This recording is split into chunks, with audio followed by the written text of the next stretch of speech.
In this video, I'd like to talk about graphically multiplying complex numbers. And we've seen in a previous video that if we have two complex numbers, z1 and z2, and if we multiply these numbers together when they're in their rectangular form, we essentially just use distribution. We have a plus I times b multiplied by c plus I times d, and we will distribute a to both, and we will distribute ib to both. A times c is just ac, then we get a times I times d, which is I times a times d, and then we get I times b times c, and ib times id, we would get I squared multiplied by bd. And remember, because I is the square root of -1, I squared would be -1. And we can group this in terms of its real and imaginary parts. So this would be minus BD. So we get AC minus BD for the real part. And for the imaginary part, if we factor out I from each of these, we get AD plus BC. And of course, we can plug in actual numbers here, but we would end up with this result. And this method can be useful for many different applications, but another way to consider multiplying complex numbers is to multiply their polar forms. And by doing so, we get a bit more insight into how complex multiplication works. For instance, when we multiply two complex numbers, if we can imagine them graphed on, let's say, the complex plane, let's say we have some number here and maybe some number here. When we multiply these two numbers together, we actually would add their angles. Let's say this is theta 1 for this angle, and this bigger angle, which looks to be 90 degrees, we can call that theta 2. When we multiply them together, we add their angles and we multiply their magnitudes, their distance from the origin. So the end product would be somewhere out here where this angle here is theta 1 plus theta 2, and this length is the product of this length and this length here, where these lengths are multiplied together. So that's the general idea, and that's what we want to be able to prove.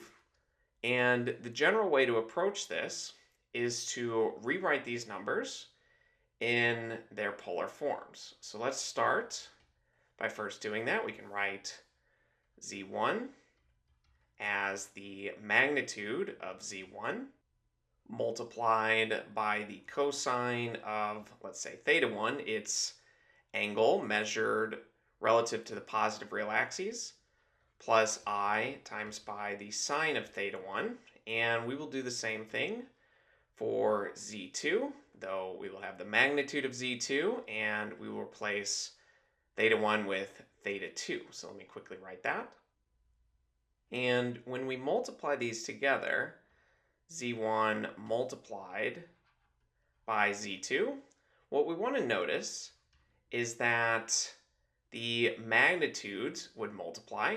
We essentially have four different factors, and we can arrange the multiplication however we want, but let's put the magnitudes out front. We have z1, or the magnitude of z1 multiplied by the magnitude of z2, and then we have this expression here, which essentially is the direction for z1. We have cosine theta 1 plus I times by the sine of theta 1, and then we have essentially the direction of z2, so cosine theta 2 plus I times by the sine of theta 2. And essentially, we just need to multiply these two directions, the expressions for the directions in each of the complex numbers, together. So we'll use distribution for that. We will multiply cosine theta 1 into both of these, and I times theta 1 into both of these. So let me make a little bit of room, and we can continue this. So we would still have both of these magnitudes multiplied together, z1, or the magnitude of z1 multiplied by the magnitude of z2. But now we have cosine theta 1 multiplied by cosine theta 2.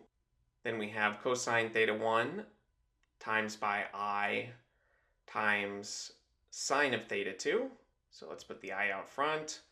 Cosine theta 1 multiplied by sine theta 2, and we'll need a little bit more room to finish this multiplication. And then we have I sine theta 1 multiplied by cosine theta 2. And again, we'll put the I out front. And we have sine theta 1 times cosine theta 2. And lastly, we have I times sine of theta 1 multiplied by I times sine of theta 2. And since we're multiplying two i's together, we get I squared, which remember is just -1. So we actually subtract sine theta 1 times sine theta 2. And let's rewrite this with the real parts grouped together and the imaginary parts grouped together.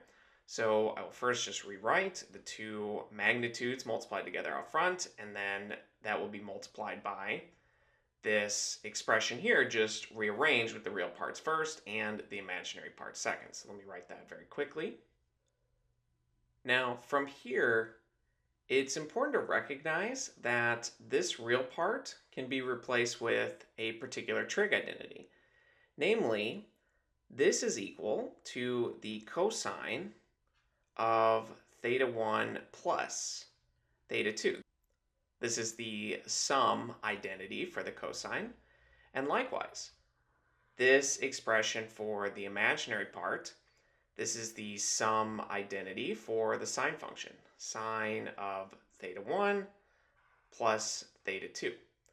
And we can simplify our entire expression now, that z1 multiplied by z2 is the product of the magnitudes, z1, or absolute value of z1 multiplied by the absolute value of z2. And then all of this is multiplied by the cosine of theta 1 plus theta 2 plus I multiplied by the sine of theta 1 plus theta 2. And the general way to interpret this formula is that when multiplying two complex numbers, we multiply their magnitudes and we add their angles. So their lengths get scaled, they get multiplied together, but we add the two angles together. And in the next video, we will look at a specific example where we apply and demonstrate this formula.